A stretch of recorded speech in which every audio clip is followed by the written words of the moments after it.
안녕하세요. 결혼 생활 중 가장 행복해야 할 신혼기간에 시어머니 때문에 잠깐 소란이 있었어요. 제 나이 29, 남편 30의 나이로 저희는 또래에 비해 비교적 어린 나이에 결혼을 했습니다. 취직 준비를 위해 등록했던 학원에서 서로를 처음 만났고 그렇게 같이 공부하다 남편이 먼저 취직을 하게 되면서 연애를 시작했지요. 취직은 남편이 저보다 1년 빨랐고요.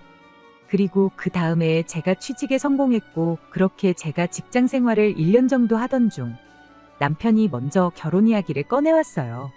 자기도 이렇게 빨리 결혼 생각을 하게 될 줄 몰랐다고, 다만 한 가지 확실한 건 무슨 이유로든 간에 저를 놓치게 되면 평생을 후회할 것 같다면서요. 하지만 두 사람 다 직장 생활을 시작한 지 얼마 되지 않았던 만큼 모아놓은 돈이 여유로운 상황은 아니었습니다. 그렇다고 해서 양가 부모님이 결혼하라고 돈 얼마 해줄 만큼 상황이 넉넉한 것도 아니었고요. 저희 두 사람 모아놓은 돈 합쳐봐야 고작 4천만 원도 안 되는 돈이었다 보니 저는 암만 사랑한다고 해도 결혼하는 건 조금 성급한 거 아닌가 하는 생각을 했어요. 하지만 그럼에도 불구하고 저희는 반년이 지나 결혼식을 올리게 되었습니다. 거기에는 저희 친정어머니의 공이 컸어요. 저희 친정어머니가 남편 같은 사람 또 없다면서 엄청나게 밀어주셨거든요. 거기에는 할 말은 꼭 해야 하는 제 성격이 가장 큰 이유였어요. 그동안 짧은 인생이나마 살아오면서 저는 제 성격 때문에 불편했던 적 한 번 없었고 오히려 당하고 사는 것보다 100번 낫다고 생각했거든요. 그런데 저희 어머니 생각은 또 다르셨어요. 저는 당연히 해야 할 말을 했을 뿐인데 그걸 이유로 동네에서 장사하시는 분들하고 몇 번 다툰 적이 있었거든요. 저는 아직도 제가 잘못했다고 생각하지 않아요. 예전에 식당에서 밥 먹는데 저희 어머니가 드시던 국에서 머리카락이 나왔던 적이 있어요. 어머니는 그냥 건져내고 먹으면 되는 거 아니겠냐고 하셨는데 저는 따질 건 따져야 하는 성격이었다 보니 바로 사장님을 불렀었죠. 그런데 가게 사장님이 그냥 다음에는 신경 쓰겠다고 심심한 사과 한마디만 해줘도 그만이었을 일을 크게 만드시더라고요. 저희가 어떻게 음식이라도 공짜로 먹어보고자 일부러 머리카락을 담궜다는 식으로요. 그래서 그거 가지고 한번 대판 싸웠던 적이 있는데 그게 동네방네 소문이 나서 아주 제가 쌈딸기라고 소문이 났던 적이 있어요. 그때 아주 다른 건 몰라도 우리 딸 같은 동네 사는 사람한테는 시집 못 보내겠구나 생각을 했다십니다. 뭐 그것만이 아니더라도 저희 부모님한테도 아닌 건 확실히 아닌 것 같다 제 의견을 말하는 성격이다 보니 그게 저희 어머니 눈에는 제 성격이 괴팍해 보였을 수도 있다 생각해요. 아무튼 저는 상관없다 생각하지만 친정어머니는 이런 제 성격 때문에 제가 결혼하기 힘들 수도 있겠다는 생각을 하셨나 봐요. 이런 제 성격을 알면서도 결혼하자고 하는 거 보면 남자친구가 보살림이 틀림없다고 일단 결혼부터 하라는 식이었지요. 남편과 제가 죽이 잘 맞고 서로 사랑하는 이유가 가장 컸겠지만 친정어머니가 계속 이렇게 옆에서 결혼해라 결혼해라 노래를 부르시던 것도 영향이 있었는지 어느 순간 정신 차리고 보니 청첩장을 돌리고 있었고 또 정신 차려 보니 수많은 사람들 박수를 받으며 결혼식을 올리고 있었네요. 사실 결혼 전에 시어머니하고도 벌써 한바탕 할 뻔했던 적이 있었어요. 시댁에 처음으로 인사를 드리러 갔던 날이었는데 시어머니가 그때 벌써 예단 리스트를 만들어서 가지고 오셨거든요. 저희가 모아놓은 돈이 거의 없는 거나 다름이 없었다 보니 시어머니가 이미 저희들 결혼 전에 1억 5천을 해준다고 이야기가 되어 있는 상태긴 했는데 그럼 저희 집에서 얼마를 도와주겠다는 말이 나오기도 전에 예단 리스트부터 만들어 오신 거였죠. 그런데 좀 어이없는 것들이 몇 가지 적혀 있었어요. 명품 가방 같은 거야 그렇다 쳐도 시댁에서 쓰고 있는 오래된 냉장고 바꾸고 싶다고 최신 양문형 냉장고를 적어놓은 건 뭔가 싶어서 꼭 짚고 넘어가고 싶었거든요. 그래서 예단 이야기 나온 김에 예물은 얼마나 해주실 거냐, 보통 예단하고 1대1로 똑같이 간다던데 그냥 냉장고는 알아서 바꾸시는 게 어떻겠냐 따져묻고 싶었습니다. 하지만 친정어머니랑 약속했던 게 있어서 참았어요. 괜히 따박따박 말대꾸해서 좋을 거 없다고 그날은 그냥 아무 말도 하지 않고 가만히 있으라고 못을 박으셨고 저도 그렇게 하기로 손가락까지 걸고 약속을 했던 게 있다 보니 그냥 참았어요. 그래도 다행이었던 게 다음날 남편이 느끼기에도 냉장고는 좀 아니다 싶어서 자기가 말해서 리스트에서 빼기로 했다는 소식을 전해왔다는 거예요. 남편이 엄마 편을 드는 게 아니고 중간 역할을 똑바로 해주니 참 다행이었어요. 그래서 제 나름대로 남편한테 한 가지 더 부탁을 했어요. 냉장고는 원하시는 대로 내가 내 돈을 써서라도 해올 테니 걱정 말라고, 대신 우리 집에서 신혼집 구하는데 나머지 돈을 다 해주실 것 같은데 그건 시어머니한테 그냥 대출받은 척하고 비밀로 해달라고 부탁을 했죠. 그랬던 데에는 이유가 있습니다. 이미 양가에서 본격적인 이야기가 나오기도 전인데 벌써부터 예단 목록 만들어 놓고 계신 시어머니를 보니 괜히 우리 집이 금전적으로 조금이나마 여유가 있다는 느낌을 내비추면 내비추는 대로 시어머니가 저희 집에 요구하는 게 더 늘어나지는 않을까 싶었거든요. 그러니 저희 집에서 나머지 돈을 해주는 건 비밀로 하고 양문형 냉장고 하나 사드리고 끝내는 게 오히려 더 싸게 먹히겠다는 생각이 들었을 뿐입니다. 다행히도 남편은 비밀을 잘 지켜주었어요. 그리고 저희는 그렇게 결혼 생활을 시작하게 되었습니다. 저희가 모아놓은 돈은 결혼 비용을 하고 나머지는 집에 살림살이 채우는 데 썼어요. 시어머니가 바라던 대로 시댁에 새로 냉장고도 해드렸고요. 친정에서 나머지 돈을 보태준 덕에 대출 하나 받지 않고 신혼집을 구할 수 있었습니다. 다만 시어머니는 나머지 돈은 저희가 대출을 받아 집을 구한 걸로 알고 계시게 되었죠. 시어머니의 금전적인 요구를 감당할 자신이 없어서 달리 말하자면 제가 꼼수를 부린 거나 마찬가지긴 한데 차라리 금전적인 요구를 듣는 게 나았었나 싶을 정도로 결혼하자마자 시어머니의 모진 시집살이가 시작되었습니다. 정확히 저를 괴롭히셨다기보단 제가 시댁에 얼마나 충성을 다하는지 그 모습을 보고 싶으셨던 것 같아요.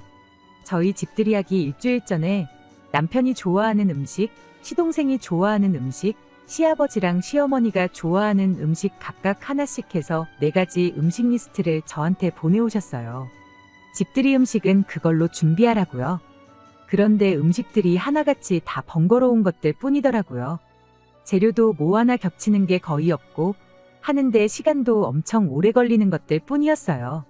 심지어 곁들여낼 밑반찬을 겉절이까지 준비해 놓으라고 하시는데 일단 알겠다고 대답은 했지만 아무리 생각해도 이건 좀 아니다 싶었죠. 그래서 집들이 당일날 집만 보여드리고 식사는 나가서 하기로 혼자 결정을 했습니다. 그날 해놓으라는 음식 그 어느 것 하나 준비 안 해놓은 걸 알게 된 시어머니 표정이 아직도 눈에 선하네요. 사람이 5밖에 없는데 뭐하러 번거롭게 음식을 많이 하냐고, 재료값 대충 계산해보니까 그 돈이면 그냥 소갈비 배 터지게 먹을 수 있을 것 같아서 그렇게 했다고 한마디 했죠. 시아버지도 시동생도 당연히 소갈비가 더 좋다면서 제 편을 들어줬어요. 시어머니만 혼자 기분 나쁜 티를 팍팍 내고 계셨죠.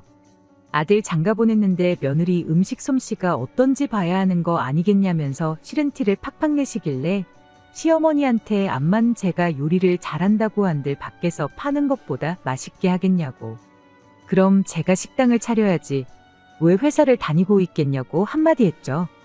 맞벌이 하니까 밥 먹는 건 걱정 마시라고, 점심은 회사 식당에서 먹으면 되고 저녁은 맛있는 거 매 끼니마다 사 먹을 만큼 번다고 한마디 하고 말았네요. 시어머니가 제 반응을 보고는 말문이 막혔는지 아무 말도 하지 못하셨어요. 옆에서 시아버지랑 시동생이 시어머니한테 아주 임자 만났다고 하면서 엄청 재밌어 하더라고요. 다행히 시아버지는 시어머니만큼 까탈스러운 분은 아니셨어요. 오히려 남편의 참을성 있는 그 성격이 아버님한테서 배웠구나 싶을 정도로 신사적인 분이셨지요. 시동생은 좀 장난기 가득한 성격인데 앞만 날고 기어봐야 내 남편 동생이지 손윗사람은 아니잖아요.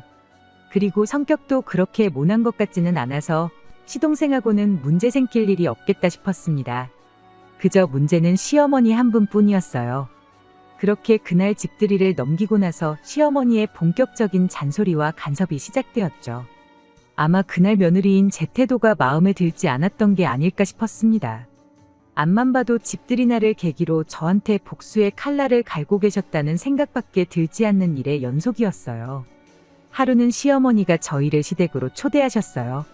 시댁이 저희 집에서 조금 거리가 있는 편이었다 보니 신혼여행 다녀온 이후로는 처음 시댁에 다녀오게 되었던 겁니다. 그리고 그날 시어머니가 굳이 저희를 멀리까지 불러낸 이유가 따로 있었어요. 집들이 날 보지 못했던 며느리 손맛을 기어이 보고 싶으셨던 겁니다. 저희 온다고 음식을 준비해 주신 게 아니고 음식 재료만 준비해 주셨더라고요. 저는 무슨 방송국 요리 프로그램 찍는 건 줄 알았어요. 냉장고에 있는 재료를 선택해서 음식들 이거랑 저거랑 해놓으라고 미션까지 받으니 더더욱이 제가 무슨 시댁에 초대를 받아서 간 건지 요리 예능을 찍으러 간 건지 싶었습니다. 시어머니는 필요한 건 아마 냉장고에 다 있을 테니 제일 자신 있는 거로 하나 준비해 보라고 이번 기회에 우리 며느리 음식 솜씨 좀 봐야겠다 한마디 꺼내시더군요. 시동생은 그저 이 상황이 재미있다는 식으로 구경하고 있고 시아버지는 설마 어머님이 저럴 줄은 몰랐다는 듯이 조금 쪽팔리다는 표정을 짓고 계셨지요.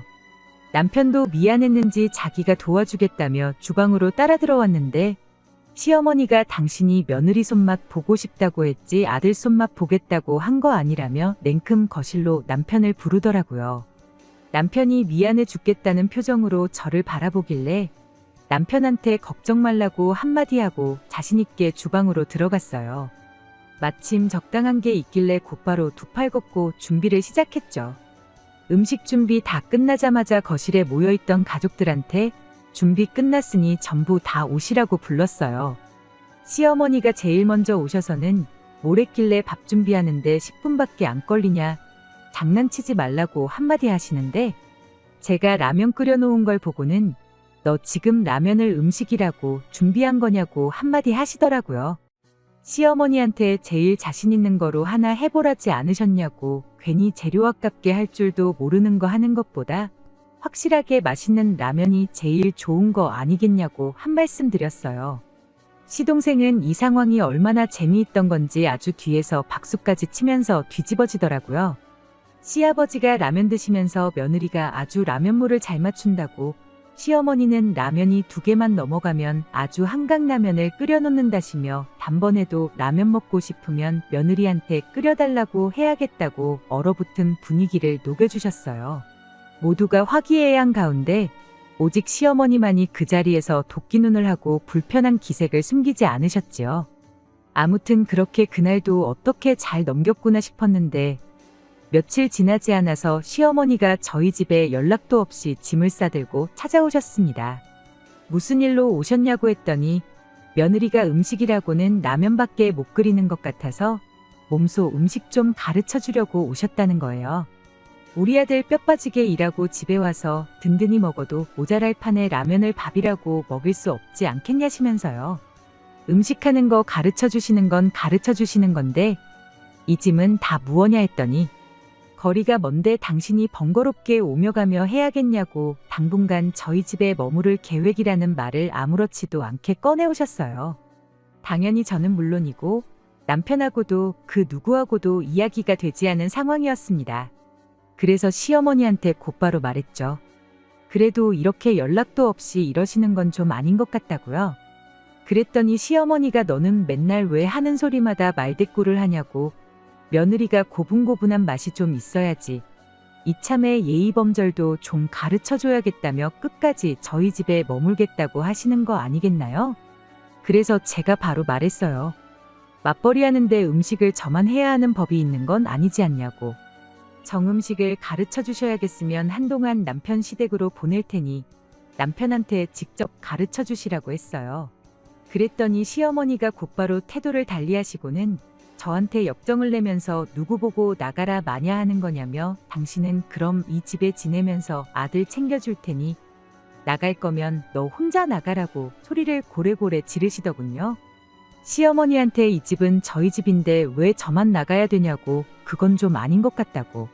정 그러면 저도 친정에 가 있을 테니 아드님 데려가셔서 음식하는 거 가르쳐 주시라고 그러면 공평하지 않냐고 한마디 했습니다.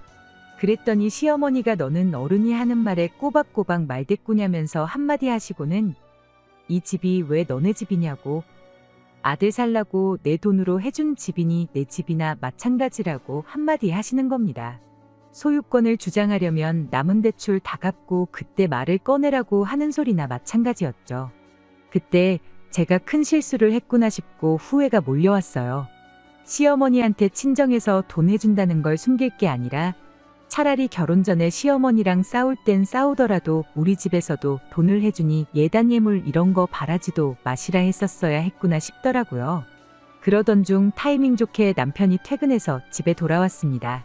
시어머니가 집에 와 계신 것부터 시어머니 표정이 안 좋은 것까지 보고는 상황이 좋은 상황임은 아니겠구나 단번에 눈치챈 남편이 먼저 시어머니로부터 제 앞을 막아서고는 무슨 일로 오셨느냐 한마디 묻더군요.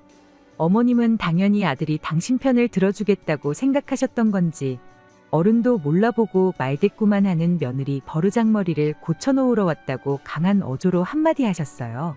남편은 그 말만 듣고 무슨 일인지 어떻게 아느냐며 상황 좀 제대로 이야기해달라 다시 말을 꺼냈고요. 시어머니는 몸만 덩그러니 시집온 며느리한테 인생교육 시켜주려고 그런다면서 남편 오기 전에 저랑 나눈 이야기들을 다시 한번 읊으시고는 저를 이 집에서 내쫓아버릴 생각이다 한마디 하셨어요. 그 말을 들은 남편이 알겠다고 대답을 하고는 조용히 창고에 가서 가방을 하나 꺼내오더군요. 그러더니 주섬주섬 자기 짐을 챙기기 시작했어요. 시어머니가 그런 남편의 행동을 보더니 얘를 내쫓는다고 했는데 왜 네가 짐을 싸냐며 한마디 하셨고요. 남편은 시어머니께 사실 처가에서 집 살 때 돈을 해주셨다고 어머니 말대로라면 이 집에 돈 한 푼 안 내고 살고 있는 건 다른 사람이 아니라 바로 자기 자신이라며 집을 나가도 자기가 나가는 게 맞는 거 아니냐고 한마디 했어요. 몰랐던 사실을 알게 된 시어머니 표정이 단번에 굳기 시작했죠. 그리고 그 순간을 놓치지 않고 제가 한마디 꺼냈습니다. 당신이 나가면 나랑 어머님이랑 둘이서 이 집에 살아야 되는 거냐고. 그러긴 싫다고. 늦지 않게 우리 집에서 해준 돈만 돌려주면 내가 이 집에서 나가겠다고요. 그리고 바로 다음 날 시어머니가 저희 집 근처까지 오셔서 저희 좀 보자고 연락을 해오셨어요. 전날처럼 저희 집에 그냥 쳐들어오시는 게 아니고 근처까지 오셔서 연락하시는 걸 보니 저희한테 사과하시려고 오셨다는 걸 대번에 눈치챘습니다. 그래서 자리에 나가자마자 제가 먼저 시어머니한테 죄송하다고 사과를 드렸어요. 제가 사소한 다툼 피해보려고 했다가 일만 더 키운 것 같다고, 저희 집에서 돈 해줬던 걸 숨긴 거 정말 죄송하다고요. 안 그래도 친정부모님한테 숨길 걸 숨겼어야지 하고 한 소리 들었다고. 어떻게 연락드려야 하나 고민하다가 또 어머님이 먼저 저희한테 연락하시게 만들었다고, 정말 죄송하고 쥐구멍이 있으면 숨고 싶다고 최대한 어머님 자존심 상하시지 않게 조심해서 사과를 드렸습니다. 시어머니는 제가 먼저 죄송하다고 나올 줄은 생각도 못 하셨었나 봐요. 이내 제 뜻을 눈치채신 건지 시어머니도 저한테 미안했다고 한마디 해주시더군요.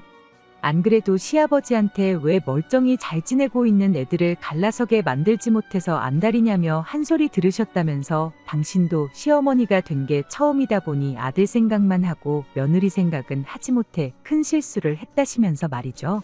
지난 일은 다 잊고 한 가족으로서 앞으로 잘해보자고 하시는데 제 잘못도 크다 보니 그 순간만큼은 죄송스러워서 눈물이 다 나더군요.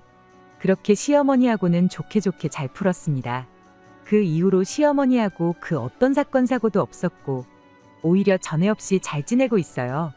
우스갯소리로 이렇게 좋은 며느리를 왜 못 잡아먹어서 안달이었는지 모르겠다시면서 어떤 때는 저희 친정어머니보다 저를 더 챙겨주실 때가 많습니다. 잠깐 안 좋은 순간이 있었지만 좋은 시부모님 만난 것 같아요. 저도 중요한 순간에 제 고집만 부리지 않고 시어머니께 사과드린 게 정말 잘한 일이구나 싶어요. 행여나 시어머니가 다시 저를 안 좋게 대하신다 하여도 그 부분도 걱정이 없습니다. 그 어떤 순간에도 제 편을 들어주는 남편이 든든하게 버텨주고 있으니까요.